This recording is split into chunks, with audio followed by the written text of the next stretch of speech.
Hello friends, a very warm welcome to another episode of the Icons of Creativity.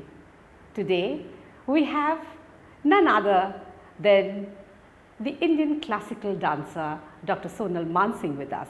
Dr. Sonal Mansingh was nominated by President of India to Rajya Sabha in July 2018 in recognition of her lifelong dedication and service to India's arts.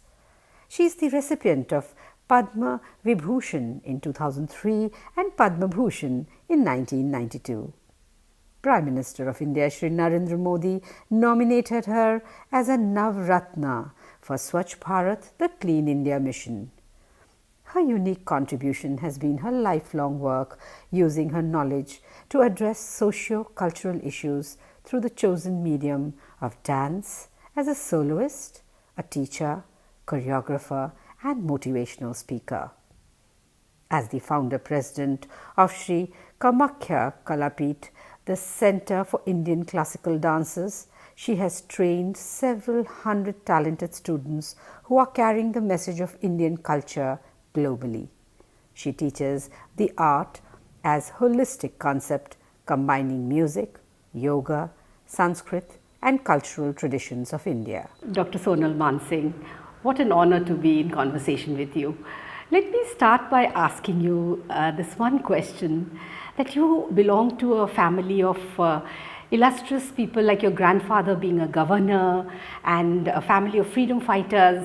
You've been dancing since a very young age, and even though your family has contributed so much to the freedom of our country, when it comes to your own freedom of choice of your career, you had to run away from home. Tell us a little more about this. Is this a problem that we all face in our society? That's a very good question, Lipika. And first of all, let me thank you for giving me this opportunity to speak with you and for your viewers. Freedom of choice in life is a huge thing. And at what time it knocks at your door, that's what a lot of people don't recognize. Fighting for the freedom of the country is one thing, and trying to understand or adjust to the choice made by youngsters in the family is another thing. Third thing is the social conditions of that time.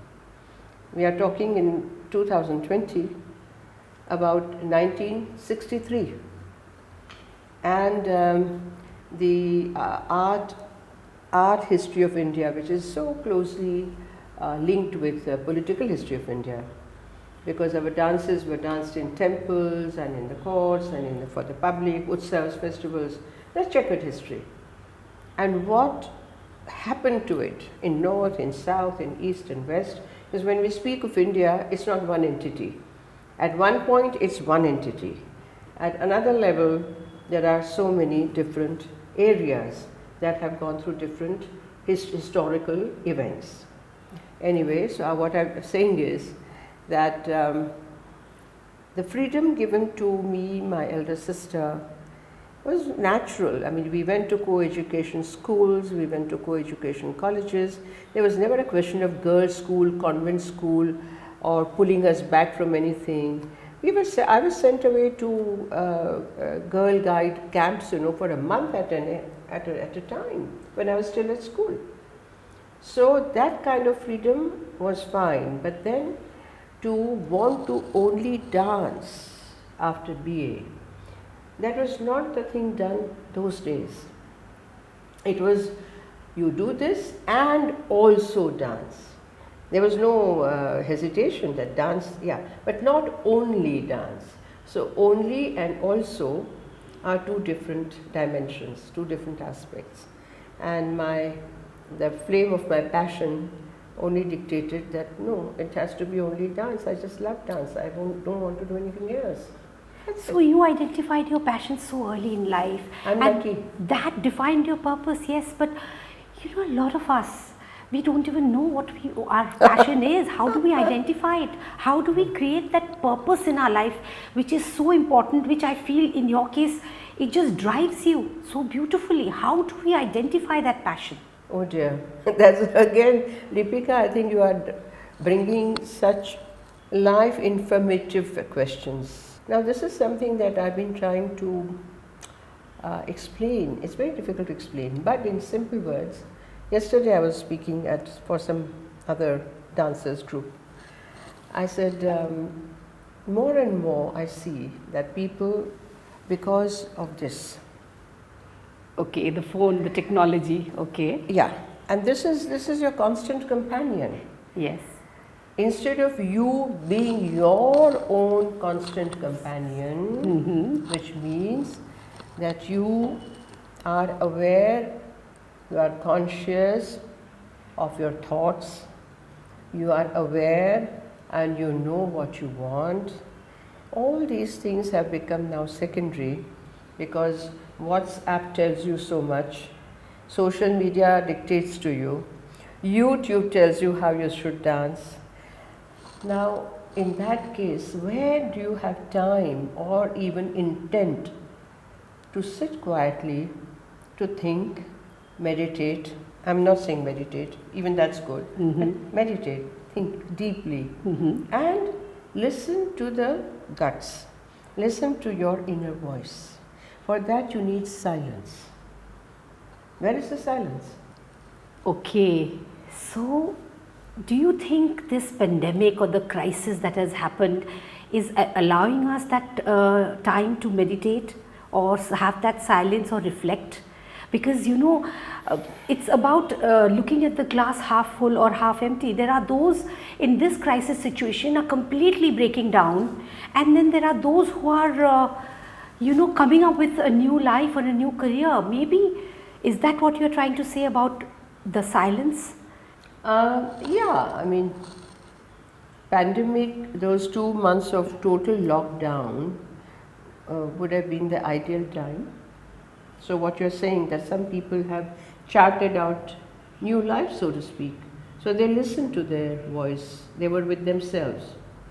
And maybe those who could not, who are still fluffing around, they were just all the time on social media or laptop or WhatsApp or whatever. So, it depends, I think, on the seriousness with which you look at yourself. Okay, so first, of course, one needs to identify what is one passionate about. Like, for instance, in your life, you identified it's dance, and then other things originated from there. But do you think it's okay to try out different things and then be able to? Why not? I mean, I'm not dancing 24 hours, Deepika, am I?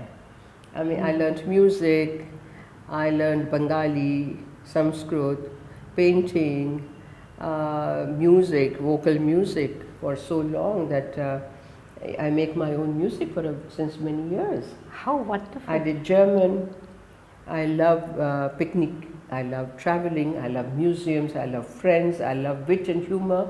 So it's, it's the wrong idea that, oh my God, no, how can I do this? Yeah, it's a dance which is all encompassing, which is life nurturing. Okay. And then the other things that you learn along with it helps you grow in what you are focusing on? Exactly. How beautifully put. This is where I want to ask you, you're a linguist. 9 languages is not, you know. Why not? So many languages. How does it help in our understanding the culture? Do you think it helps us better? I think a lot of people have now begun to understand, I hope, that first, if you have no respect or love for your mother tongue, then other things don't follow. Mother tongue, Matrubhasha. Okay. I'm sure you are aware, you hear, you see, a lot of young people, millennials and even older generations. It's fashionable to inject English, that too not elegant English, just Colloquial. yeah, Kaopio, Khaopio, that kind. And at the disadvantage of their own DNA, their own genes, which are in our mother tongue. So mother tongue is the first key. Language is the key, Lipika, to open many doors in life, to understand who you are, your identity, why you are, what about all this. It's the key. Second thing is that Sanskrit in our country, whether you like it or not, is the great mother of our Indian languages. Even Malayalam, Tamil, Telugu, Kannada, Bengali, Odia, Gujarati, Marathi, what not. Tamil people might balk at me, say, no. Yeah, but Tamil words, there are so many Apabhransh Sanskrit words. We cannot deny it. Why deny? I think the greatness of Indian tradition, culture has been that it has constantly enriched itself by accepting and absorbing influences. We never say no. We say, okay, come. We are big enough to have you also. So language, as I was telling you, is the key to open doors, to understand, and those people who cannot speak any one language even clearly, I feel very sorry for them. I think we need to keep this point very, very seriously in our minds. I hope the audience which is listening should actually sincerely start learning at least that one language that you're talking Lipika, about. My mother tongue is Gujarati, okay? I'm a Gujarati, my mother tongue is Gujarati. My father, everyone Gujarati. We were sent to Gujarati medium school, thank the Lord, in Bombay, not convent school. So I passed my matriculation in 1959 in Gujarati. And the only other three papers, one was English, one was Hindi, one was Sanskrit. The arithmetic, algebra, geography, history, all was in Gujarati. Then I straight went to Elphinstone College, then one of the three elitist colleges of India. And I had to pick up some English. So my grandfather gave me Times of India and a pocket dictionary. He said, underline, go to dictionary. If you still don't understand, ask me. That's how I started, really understanding English. And I am very particular, Lipika, if you see, about Uchcharan, pronunciation, diction, clarity. So then I took German for my BA. And German is also so perfect, it's like Sanskrit. Wow, beautiful. तो मैं कह रही थी कि I still speak, write, dream in my Matrubhasha. My writing is like little pearls, so beautiful in Hindi, Sanskrit, Gujarati, English, all. Now people can't write today because they are writing On the phone. on this. What is this? Are we not thinking about it? Where are we? You can't use your fingers to write properly. And if this falls and is broken, you can't calculate, because for every simple calculation, 69 plus 15, how much they pick up? Absolutely. If you say, see, you have to do A this, B this, they pick up, note. Oh my God. So your computer mind is withering away at one level. Everything is here. Your handwriting is gone. Third, you don't know any language properly. You cannot speak properly in English. One paragraph you cannot write. You cannot speak your mother tongue. You cannot speak your national language, Hindi. So what can you speak, what can you write, and what can you do? Now language gives you literature, the richness of literature. If you want to read even simple novel, you have to know the language. Absolutely. The turn, the phrasing, the kahavat, muhavre, what you call them, the proverbs, the way they use the words, the wit and humor. How will you understand that? So tell me, what is the way forward? How do we start appreciating culture, especially amongst the millennials? Like आप कह रहे हैं, writing itself is an art. your form of, every form of dancing, you know, so many forms, you know, the way you move your fingers, every movement speaks, you know, and conveys a message. Body, every limb has a purpose, has a function. The eyes convey so much.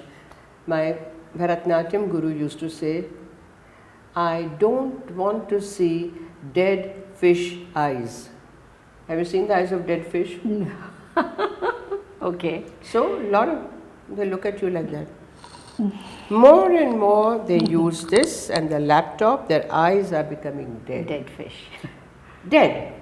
There is no expression. So, when you look at someone, there is no look. They are just, what's the difference between that buffalo and you, he would say. Now, this kind of a thing you don't hear from any teacher today, because the students say, what do you mean by that? Yeah, but I tell my students, for generation of students I've been telling them, eyes are given to see, to recognize, to register. Ears are given to hear wonderful things. Nose is given to breathe, and you must know where the breath is going or not. You're not aware of your breath ever. Your mouth talks and incessantly, a verbal diarrhea. Yeah, like, you know, yeah, you know, you know, like, what? What have you said? My God, you've captured it so beautifully. And No, but this is Deepika, look, actually the way things are. my students tell me now that, Millie, Guruji, you know all that. I said, Guruji is not coming from the cave. Guruji is living right now, and I'm observing. My goodness. This is when I want to ask you, you know, you have led a fearless life. I could easily call you a person who's completely fearless, from the choice of your career to choice of your partners to what you have done with your current career, political career. How important is that fearlessness that has to be instilled to live a strong life? Conviction. You have to have convictions in life, and you have to have the courage to carry through that conviction. How does it come? Does one have to train one's mind for it? Or you think your classical training has helped you to create that sense of conviction? Because everybody seems to be a confused lot today, and even more confused now with the pandemic, with people not knowing which directions to take. What do you think we should be doing? I can't, you know, like that, but I'm sure that the classical training, which trains the body to be strong, the body cannot be strong without the discipline of the mind, which tells the body, sweat it out, you have to get this posture right, you have to get this sequence right, you know. So it's a body mind Discipline thing, and and respect for discipline. Respect. Where is the respect today? You know, it's okay to break conventions, it's okay to have freedom of speech, freedom of action. I keep repeating that in India, Deepika, and it's a good opportune moment for me to share this, that India has always held the freedom of thought, action and expression. For example, if Valmiki wrote Ramayana, do we know how many thousands of Ramayans are there after Valmiki? If there is a Rag Yaman, okay, which every student of Hindustani music has to learn. Bade Ghulam Ali Khan sang it 1,000 times, Kishori Amonkar, Pandit Omkarnath Thakur, Bhimsen Joshi, whoever, even today is being sung and played on sarod and sitar and flute and Rag Yaman. Can anybody tell you or tell them that these are the 7 notes, ascending and descending? The Madhyam and the Nishad are Tivra, and you cannot create anything, you have to sing it this way only. No. There are thousands of interpretations of Rag Yaman. There are million interpretations of Mahabharata, of Kabir, of Rabindranath. Now Rabindranath Tagore, for example, he wrote the melody for each of his poems, Gana. Those were sort of under Talebandi, those were locked up for 50 years after, till 50 years after his death. And I used to laugh and say, what is this? Why? Valmiki never put a tala on anything. Tulsidas never put a tala. Dikshita never put a tala. Our dance compositions, I teach my students, they can change it. I teach them the choreography, as I learned from my guru. My gurus never told me that, hello, don't you dare. They said, express yourself, create. This is the basis. So where we talk about, India has become very this, India has become very that, I simply want to tell them, where are you guys, yaar? Come on. What do you know about India? It's just imported ideas and you are looking at India with, I don't know what kind of tinted glasses. Absolutely. Don't tell me, don't talk rubbish. Even your performance titled Draupadi has such a strong message. How does a millennial today interpret that message? How do you give them the message of Draupadi? Millennials have to understand that all over the world, all around the world, there are millions and billions of Draupadis. Woman has always been used, overused, misused, misinterpreted. Why?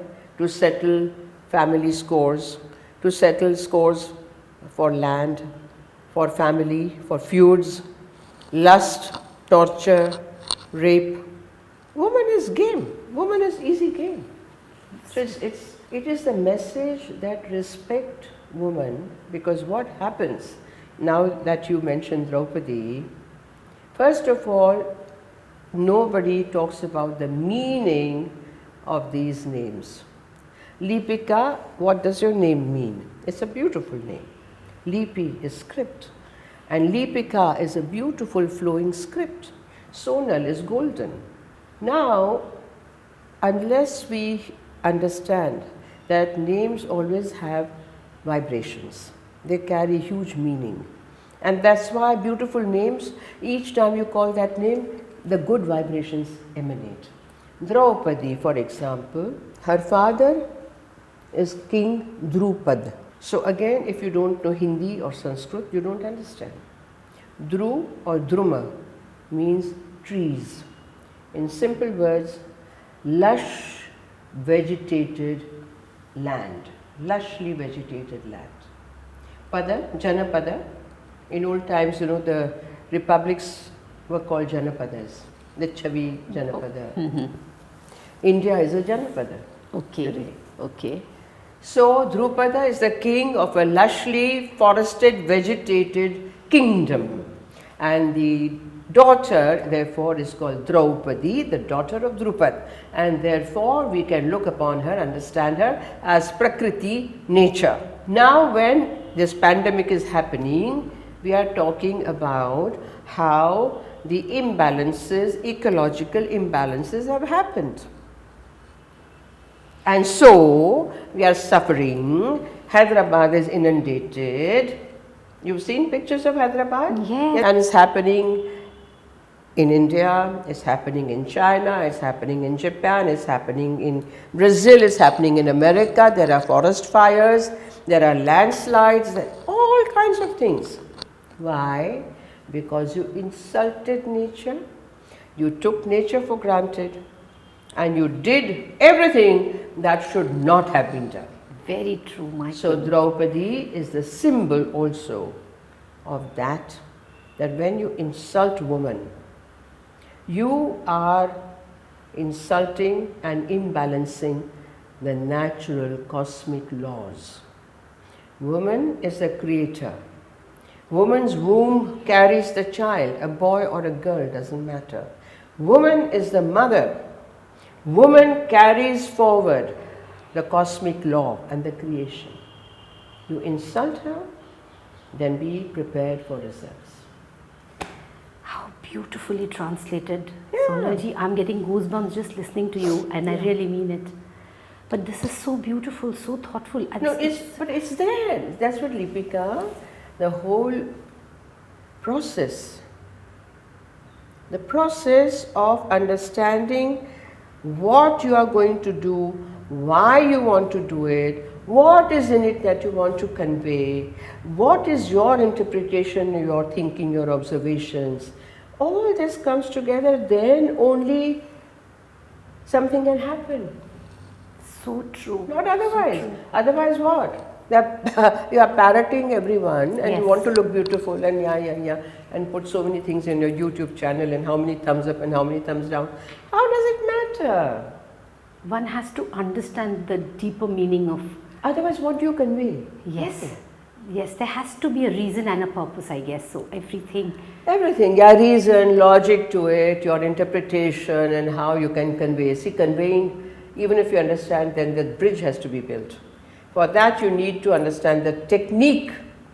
If you understand all that, but you have no technique to convey, then also it's not. You have technique, but you have no understanding. Then, so it is not as easy as people think it is. You go to reality show and earn some check and get your little 2.5, 3 minutes in the sun. That's so. Yes, that's yeah, okay, superficial. Okay, all right. Wonderful.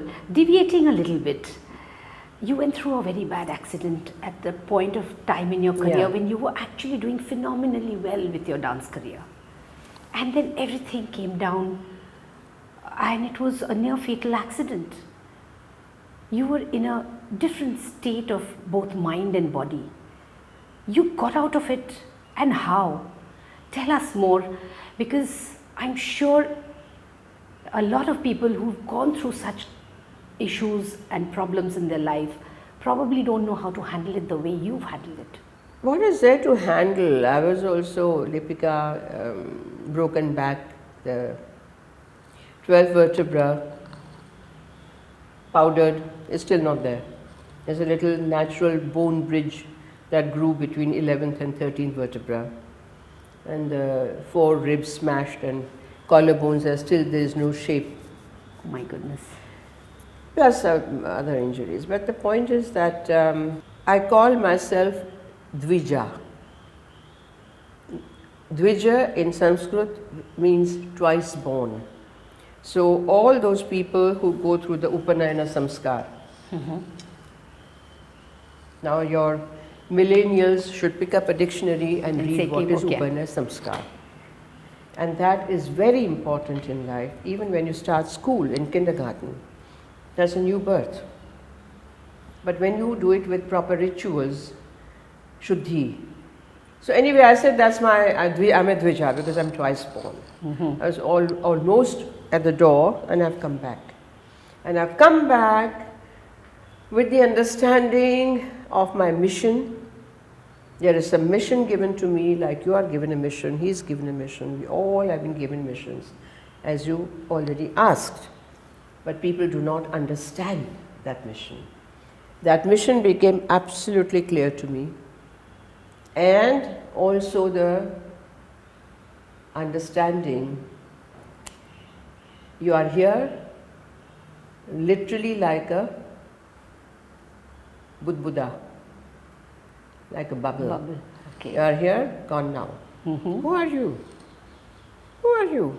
You may be whatever. Who cares? Do you know you are going to be there till this evening or tomorrow morning? Do you know? Can you guarantee? I can't guarantee. So that, it awakened, I think it just shook me to my core. And from then on, the kind of humility, gratitude became a constant. Okay. Yeah. So you think that living in gratitude is a very important key for us to be able to I think so. strengthen ourselves, and I think so. I think so. even in this situation, you think being grateful Lipika, almost every day will make a difference? Gratitude is a very big word, beautiful word. We've forgotten to be grateful. We are now used to taking for granted everything Your TV has to give you good entertainment. Your refrigerator has to be filled with food that you like and the drinks. You have, I mean, everything is there. If it's not there, you get angry. You get irritated. Why? It's my right. Gratitude is something that you say, thank you. Thank you. I'm very grateful. I deserve it or I don't deserve it, I don't know. But it's there for me. I'm grateful. This gratitude to nature, gratitude to the sky, gratitude to air. Are we thanking the air which we breathe? We take it for granted. And in 1 second when you stopped breath, or you are in a little room locked up for whatever reason and you are dying for air.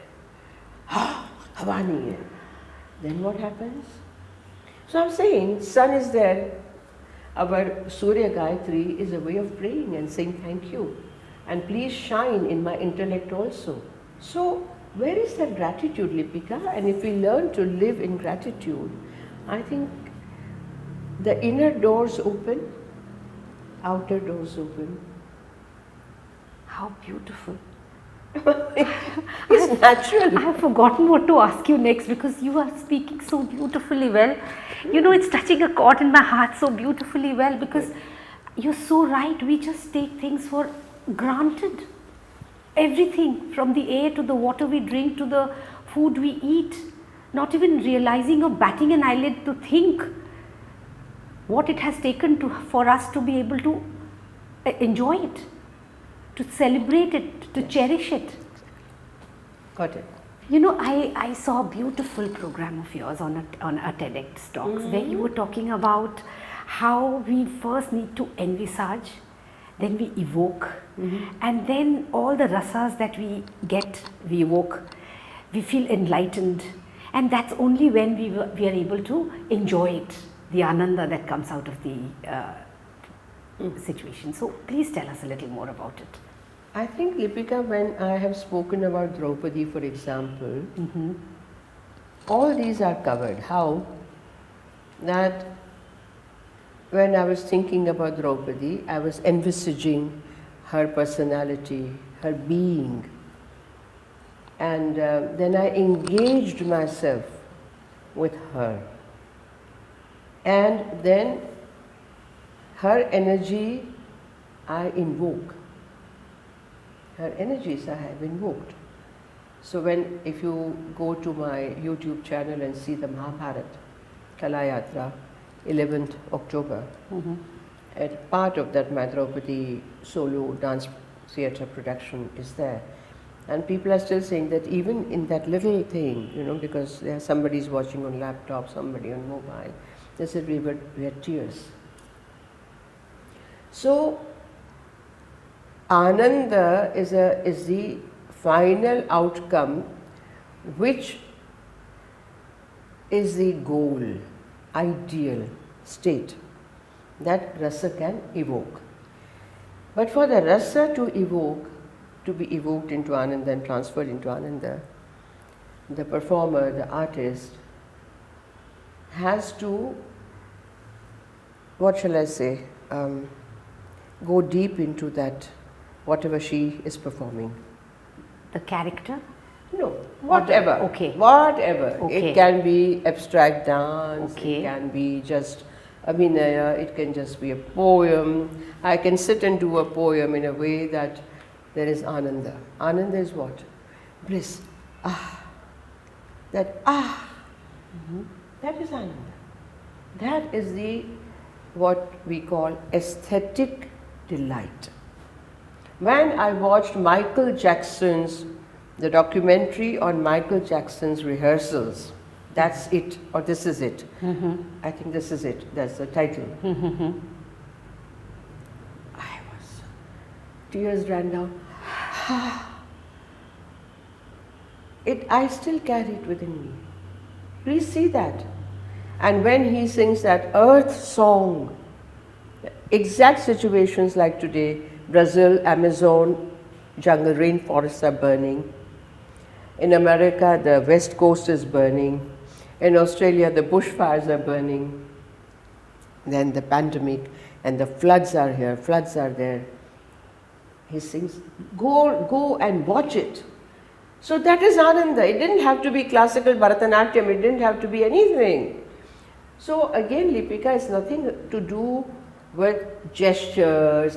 They all should coalesce into one which is infused with your being. And that evokes rasa, which gives up. It's very simple. You get into it, whatever you're doing. That's what I tell my students also. कुछ भी कर लिया, ऐसा कर दिया भाई. So even putting your shoes in order, when you enter a temple, when you enter a room, when you enter a home, when you enter my institution, you look, they just, hi. So visual, in every kriya, in every act, if you are not involved and if you do not respect that act, what is it? So, when I see your performances, unlike a lot of other classical dance performances where I have always felt, and a lot of other people like me have felt, that you have to be a connoisseur to be able to appreciate it. But in your case, how do you manage to touch the soul of the audience without even the audience understanding too much of the intricate nuances of what you're doing? Really? Yes. I'm happy to hear that. I'm telling you, there are audiences crying at the end of every performance that you do. So out of joy, I hope. Yes, of course. Out of awe for people like me, it's out of awe, out of sheer,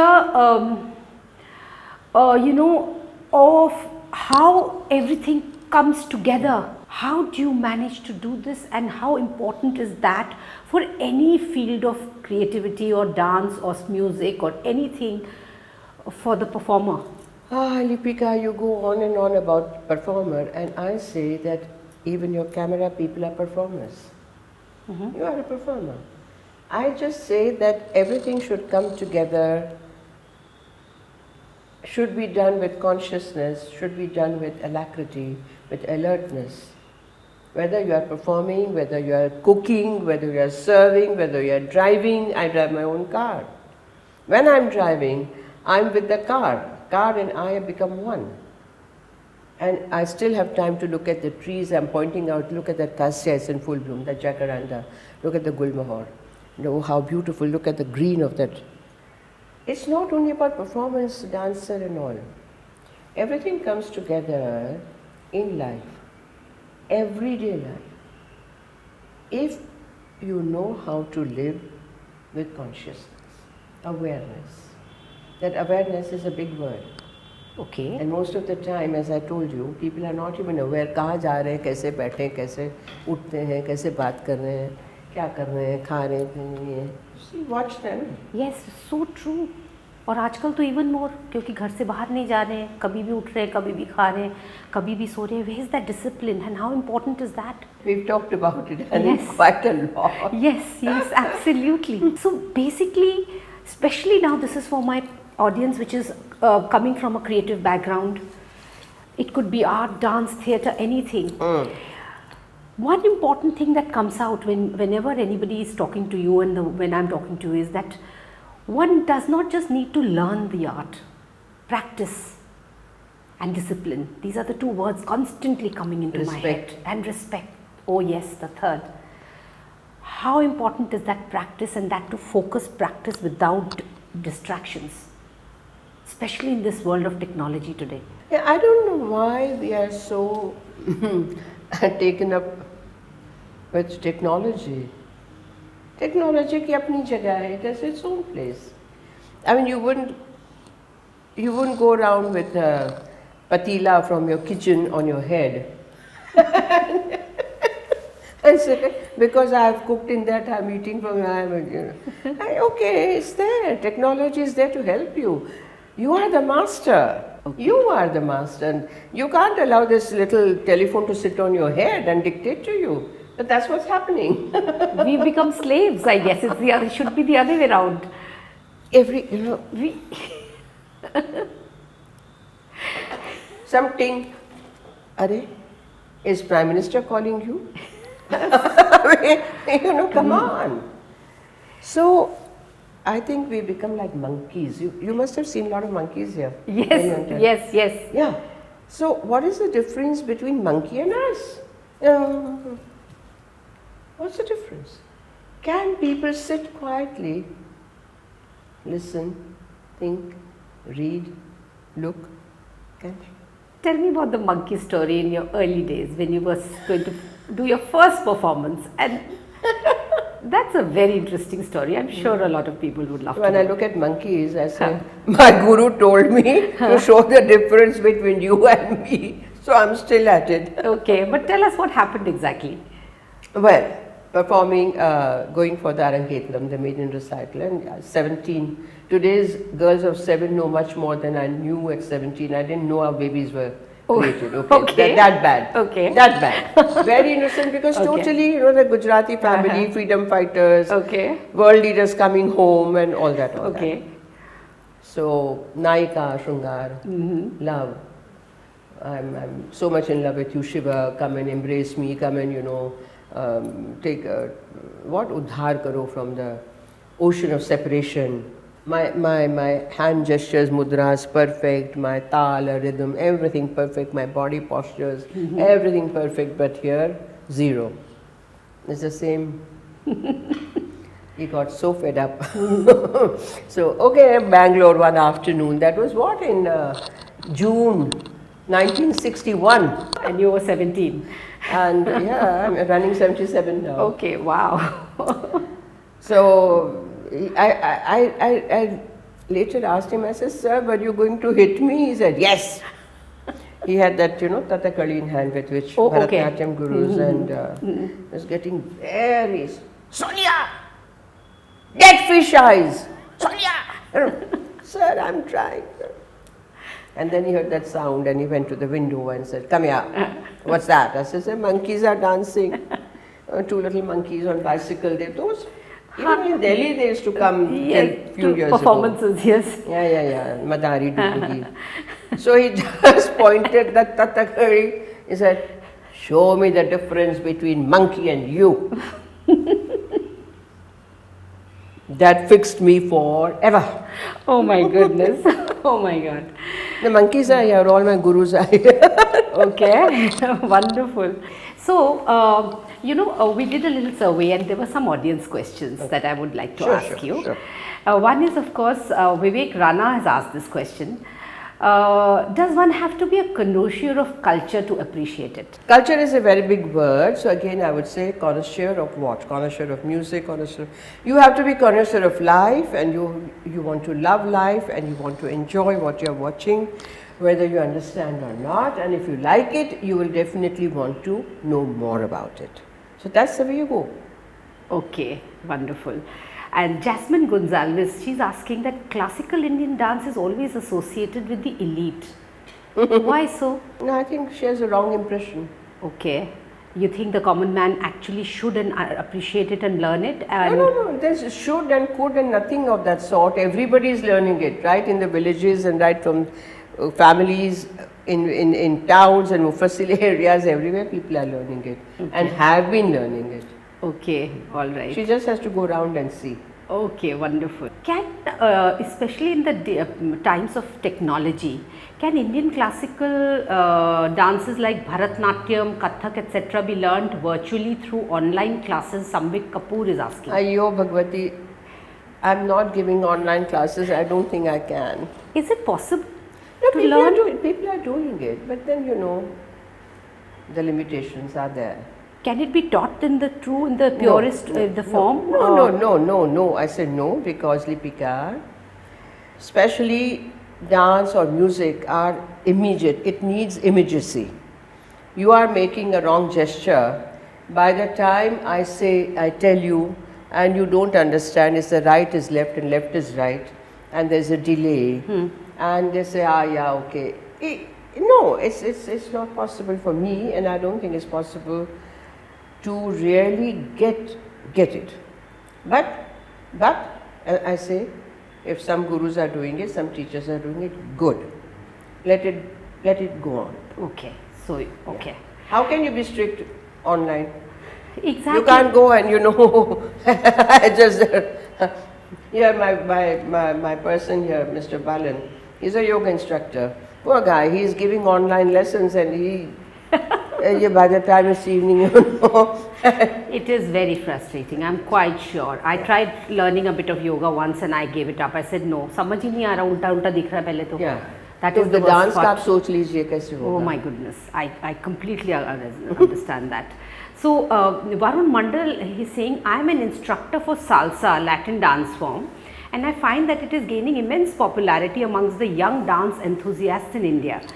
I am 35 years old. Can I learn an Indian classical dance form at this age and also teach it? My God, who's this very ambitious person? Yes. First to learn करो ना, teach की बाद में करो. But you think a salsa dancer? Anyone, Lipika, Okay. anyone. First of all, if you have that feeling, urge to learn, you can learn anything at any age. Okay. Rukmini Devi started learning when she was 38 or 28 or 38 or whatever. Okay. People have started learning swimming, music, sitar, dance at any age. Okay. So age is not the factor. Age is not You can the learn at part. any age, and it's not okay. Because classical dances somehow, for one, to my mind, I feel needs a lot more practice, understanding, focus. Yeah, Lipika, again there are two things in classical, what Shastriya. I talk of Bharatanatyam and Odissi, for example, that I know. There is the technical part, the nritta, where the perfection of body postures, the jump, what we call what shall I call it? Not abstract dance, but that dance which creates designs in space. There's other dance, abhinaya, which conveys your sentiments, moods, characters, stories. So according to the age, if you are 38 or whatever you are, 40 or whatever, you need not go thumping around. You learn the postures, you learn the mudras, and you request the teacher to teach you the abhinaya, the beautiful padams, the beautiful shlokas, the beautiful kirtanams. Which actually adds so much more to dimension to the performance. Performance or your life even. Life, yes. Yeah. Okay, that's a beautiful message. I hope, Varun Mandal, I hope you know now how well you should learn and what parts of the performances that you should learn. Arunav Saha says, dance and music are intangible mediums of entertainment where unlike sports or films that can be counted in numbers, how do you measure performances like dance and music? What is there to measure? I don't understand. In terms, I think he's probably asking, how do you measure how successful you are? Like if you're a sportsman, No, why you can should you measure? That is the whole difference. That is the difference between sports or whatever, acrobatics and dance. There's nothing to measure. The measure is yourself, your audiences. How many hearts you've won, not how many gold medals you got and how many wickets you've taken and how many runs you've made and how many overbounds. My overbound goes to the hearts, as you say, audience is in tears, audience is in awe. And then, today they have earned gold medals, they have forgotten. Artists, we go on and on and on. I think we'll float away on a cloud. So beautifully put. Never die. That is Dr. Sonal Mansingh. Truly won several hearts, and today too I'm sure she has, just by sharing her thoughts and her ideas, won many more. Thank you, ma'am, for being with us and sharing your thoughts. Thank you. I hope I've not disappointed your audience because I'm not very conventional, as you can see. I am myself and I love to laugh. And that is so infectious. I hope we all learn this from you, because you live such a beautiful life where you are doing so much, touching lives of people. Now with your political career even more, at the same time you are reaching out and inspiring us, laughing, and making it all seem so simple. Pleasure to meet you, Deepika. Pleasure. Thank you, ma'am. God bless. Thank you so much. What an amazing conversation with Dr. Sonal Mansingh, a lady who has lived on her own terms, inspired many across the globe, and today shared her ideas about life in general. A big thank you to you, ma'am. And of course, a very big thank you to this lovely audience who has joined in today. Also, a big thank you to Orient Bell Tiles for making this platform possible. I look forward to many more conversations like this with many more icons of creativity. I'm sure you too are looking forward to the same. So stay tuned and we will come back to you very soon with the next episode of the Icons of Creativity. Thank you.